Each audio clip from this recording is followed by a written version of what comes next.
एक बार पुनः सभी साथियों को नमस्कार। प्रस्तुत की जा रही है रिकॉर्डिंग मॉडल पेपर नंबर 4 की सेकंड पार्ट में। इससे पहले वाली वीडियो भी आप कंटिन्यू देखें, जिससे कि आपको पूरा कोर्स रिवाइज होने में आसानी रहेगी और साथ ही पेपर का पैटर्न कैसा होगा इसकी भी अपडेट जानकारी मिलती रहेगी। अब जो क्वेश्चन नंबर सीरीज आपके पास प्रस्तुत की जा रही है उसमें प्रश्न नंबर 20 से 30 तक शेयर किए जाएंगे और ख़ास बात है कि 20 से 26 तक के जो प्रश्न हैं वह 4 नंबर के हैं और अन्य में से जो प्रश्न है वो 6 नंबर के और 7 नंबर के हैं और एक नक्शा भी है जो कि 5 नंबर का है। ठीक है ना। तो इस तरह से पूरा जो पेपर है कंप्लीट वह टोटल 80 नंबर का आएगा।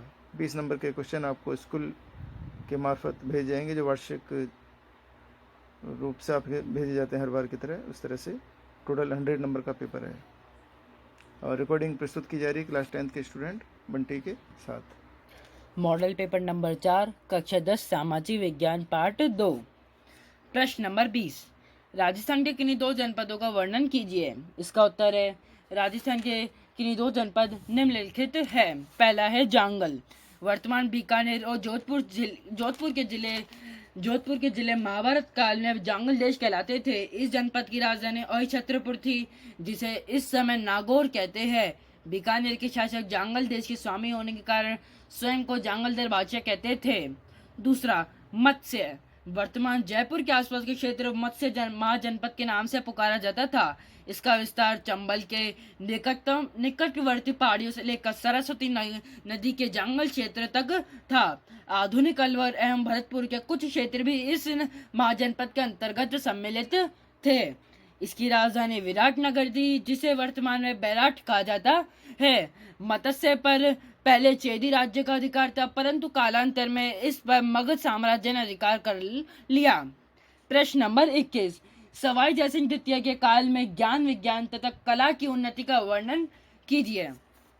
इसका उत्तर है पहला, ज्ञान विज्ञान की उन्नति। सवाई जयसिंह ने 1725 में नक्षत्रों की गति की गणना करने हेतु एक शुद्ध सारणी का निर्माण करवाया।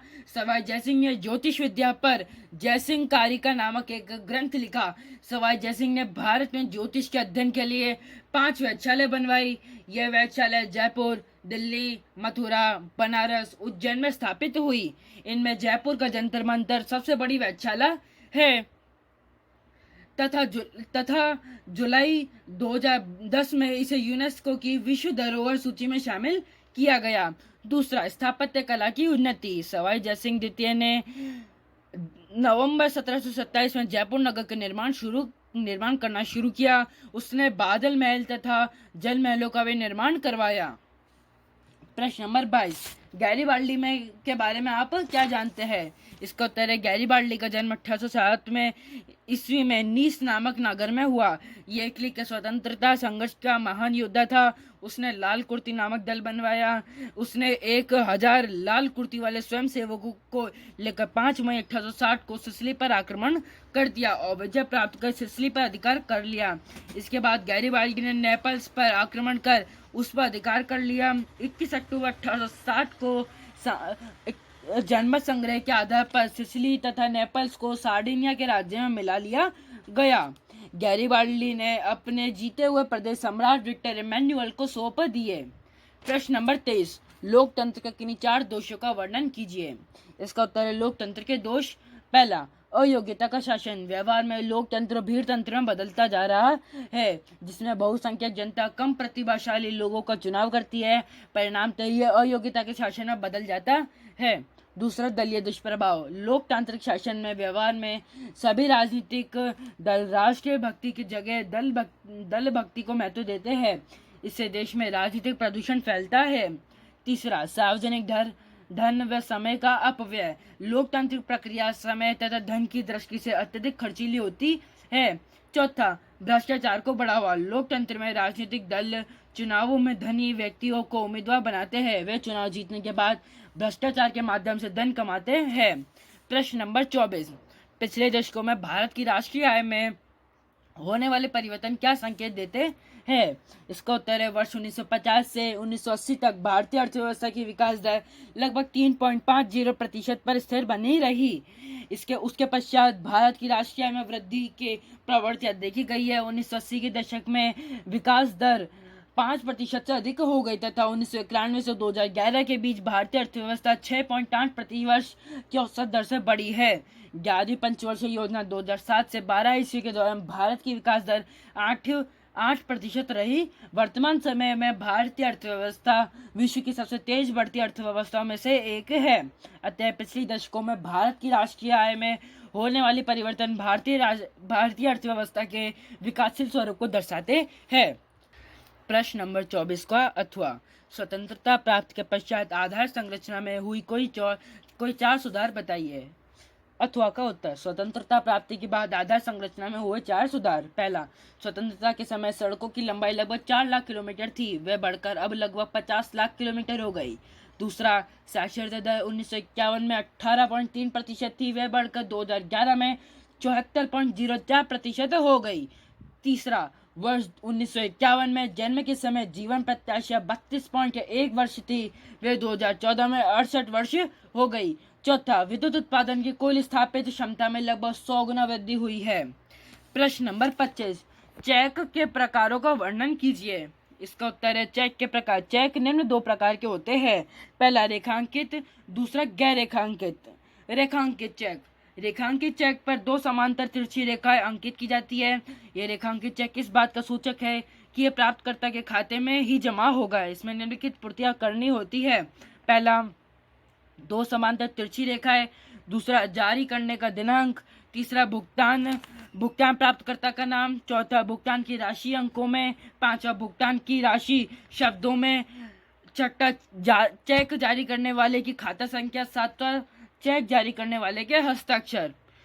गैर रेखांकित चेक, इनसे भुगतान प्राप्तकर्ता का कोई भी प्रतिनिधि बैंक में जाकर भुगतान प्राप्त कर सकता है। इसमें अन्य आपूर्तियां बैंक में जाकर भुगतान प्राप्त कर सकता है। इसमें अन्य आपूर्तियां रेखांकित चेक के समान ही होती है।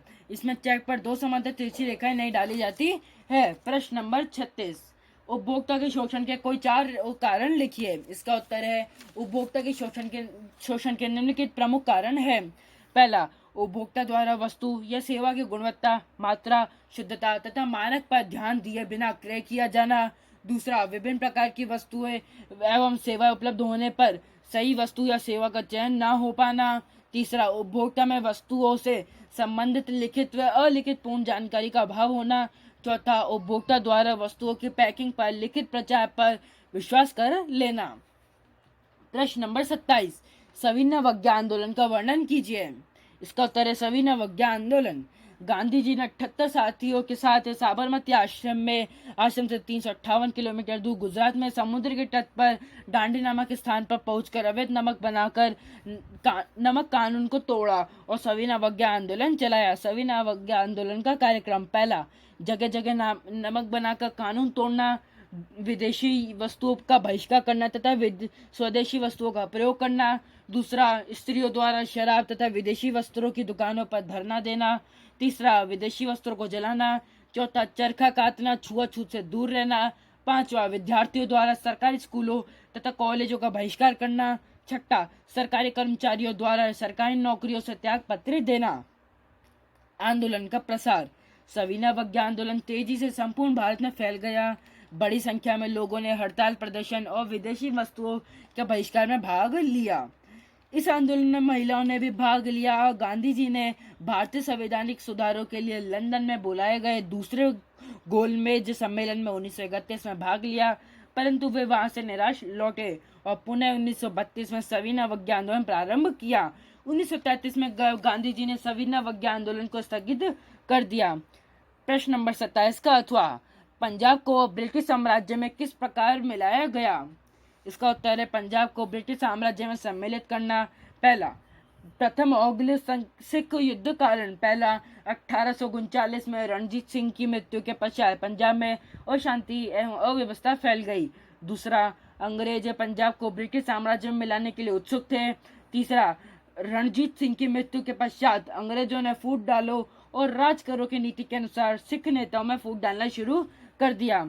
युद्ध का प्रारंभ 13 दिसंबर 1845 को लॉर्ड हार्डिंग ने सिखों के विरुद्ध युद्ध की घोषणा कर दी। 10 फरवरी 1846 को सबराव के युद्ध में सिखों की निर्णायक पराजय हुई। 13 फरवरी 1846 को अंग्रेजों ने लाहौर पर अधिकार कर लिया। दिसंबर 1846 में सिखों को भैरववाल की एक पूरक संधि करनी पड़ी, जिसके अनुसार अंग्रेजों के हाथों में पंजाब का एक भाग आ गया। दूसरा, द्वितीय आंग्ल सिख युद्ध कारण। पहला, अंग्रेजों द्वारा किए गए सुधारों में सिखों में असंतोष व्याप्त था। दूसरा, सेना ने मुक्त किए गए सिख सैनिकों में असंतोष था। तीसरा, अंग्रेजों ने रानी जिंदा के अधिकारों को छीन लिया था। चौथा, लॉर्ड डलहौजी पंजाब पर अधिकार कर लेना चाहता था। अतः 10 अक्टूबर 1848 को अंग्रेजों ने सिखों के विरुद्ध द्वितीय युद्ध की घोषणा कर दी। 13 मार्च 1849 को शेर सिंह, छतर सिंह, मूल राजादी के समर्पण के साथ युद्ध समाप्त हो गया। डलहौजी ने 29 मार्च 1849 को पंजाब को ब्रिटिश साम्राज्य में मिलाने की घोषणा कर दी। प्रश्न नंबर 28, राज्य की दो अनन्य शक्तियां कौन सी है? लोकसभा की उन शक्तियों का भी वर्णन कीजिए जो राज्यसभा की तुलना में अधिक है। इसका उत्तर है राज्यसभा की अनन्य शक्तियां। पहला, राज्यसभा राज्य सूची के किसी भी विषय को 2/3 बहुमत से राष्ट्रीय महत्व का घोषित कर सकती है, जिस पर फिर संसद कानून बना सकती है। दूसरा, राज्यसभा अपने 2/3 बहुमत से नई अखिल भारतीय सेवाएं स्थापित करने का अधिकार केंद्र सरकार को दे सकती है। यह शक्ति लोकसभा के पास नहीं है। लोकसभा की वे शक्तियां जो राज्यसभा की तुलना में अधिक है। पहला, साधारण अवित्तीय विधेयक। साधारण अवित्तीय विधेयक के संबंध में दोनों सदनों में मतभेद की स्थिति में यदि किसी विधेयक पर विचार करने के लिए संसद के दोनों सदनों की संयुक्त बैठक में लोकसभा की अधिक संख्या के कारण इसमें लोकसभा का पलड़ा भारी रहता है। दूसरा, वित्त विधेयक। धन विधेयक पहले लोकसभा में प्रस्तावित किए जा सकते हैं।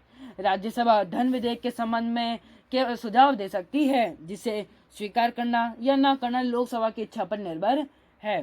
तीसरा, कार्यपालिका पर नियंत्रण संबंधी शक्ति। मंत्रिपरिषद लोकसभा के प्रति ही उत्तरदायी होती है, क्योंकि लोकसभा को अविश्वास प्रस्ताव पारित कर उसे अपदस्थ करने का अधिकार प्राप्त है। यह अधिकार राज्यसभा के पास नहीं है। प्रश्न नंबर 28 का अथवा भारतीय प्रधानमंत्री की शक्तियां तथा अधिकारों का विवेचन कीजिए।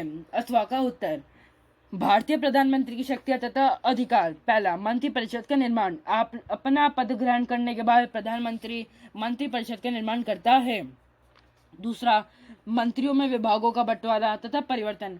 मंत्रियों में विभागों का बंटवारा करते समय भी प्रधानमंत्री स्वविवेक के अनुसार ही कार्य करता है। तीसरा, मंत्रिपरिषद का कार्य संचालन। प्रधानमंत्री मंत्रिमंडल की बैठकों का सभापतित्व और मंत्रिमंडल की समस्त कार्यवाही का संचालन करता है। प्राय मंत्रिपरिषद के निर्णयों में प्रधानमंत्री का परामर्श ही निर्णायक रहता है। चौथा, शासन के विभिन्न विभागों में समन्वय। प्रधानमंत्री विभिन्न विभागों को निर्देश देकर या उनके कार्यों में हस्तक्षेप करके शासन के समस्त विभागों में समन्वय स्थापित करता है। पांचवा, लोकसभा का नेता। प्रधानमंत्री संसद का मुख्यतया लोकसभा का नेता होता है और कानून निर्माण के समस्त कार्य का नेतृत्व करता है। वे लोकसभा को भंग भी कर सकने की शक्ति रखता है। छठा, राष्ट्रपति तथा मंत्रिमंडल के बीच कड़ी का कार्य। प्रधानमंत्री ही राष्ट्रपति को मंत्रिमंडल के निर्णय से परिचित करता है और वही राष्ट्रपति को परामर्श को मंत्रिमंडल तक पहुंचाता है। सातवां, विभिन्न पद प्रदान करना। संविधान द्वारा राष्ट्रपति को जिन उच्च पदाधिकारियों की नियुक्ति का अधिकार दिया गया है, राष्ट्रपति उन्हें प्रधानमंत्री के परामर्श के अनुसार ही करता है। प्रश्न नंबर 29, राज्य मंत्रिपरिषद की शक्तियों तथा कार्यों का वर्णन कीजिए। इसका उत्तर है राज्य मंत्रिपरिषद की शक्तियां और कार्य। पहला, शासन की नीति निर्धारित करना। मंत्रिपरिषद राज्य शासन की नीति निर्धारित करती है तथा उसे कार्य रूप में परिणत करती है। दूसरा, उच्च पदों पर नियुक्ति के समय राज्यपाल को परामर्श।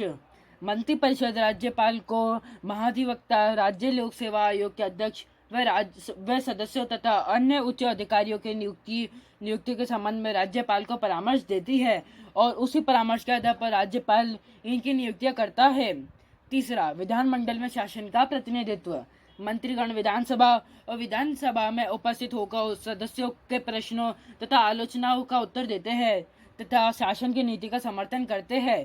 चौथा, कानून निर्माण का कार्यक्रम निश्चित करना। विधानमंडल में कौन कौन से विधेयक किस क्रम में प्रस्तुत किए जाएंगे, इसका निर्णय मंत्रिपरिषद ही करती है। पांचवा, बजट तैयार करना। वित्त मंत्री द्वारा प्रतिवर्ष विधानसभा में प्रस्तुत किए जाने वाला बजट मंत्रिपरिषद द्वारा निश्चित की गई नीति के आधार पर ही तैयार किया जाता है। प्रश्न नंबर 29 का अथवा, राज्य मंत्रिपरिषद के गठन के बारे में आप क्या जानते हैं? अथवा का उत्तर, राज्य मंत्रिपरिषद का गठन। पहला, मुख्यमंत्री की नियुक्ति। राज्य की विधानसभा में बहुमत दल के नेता को राज्यपाल मुख्यमंत्री पद पर नियुक्त करता है। दूसरा, मंत्रियों का चयन तथा उनमें कार्य विभाजन।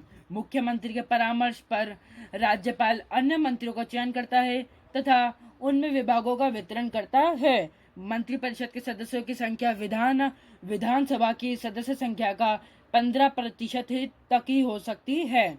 तीसरा, मंत्रियों की योग्यता है। मंत्रिपरिषद के सभी सदस्यों के लिए आवश्यक है कि वे विधानमंडल के किसी सदन के सदस्य हो या मंत्री बनने के 6 माह के भीतर विधानमंडल के सदस्यता प्राप्त कर ले।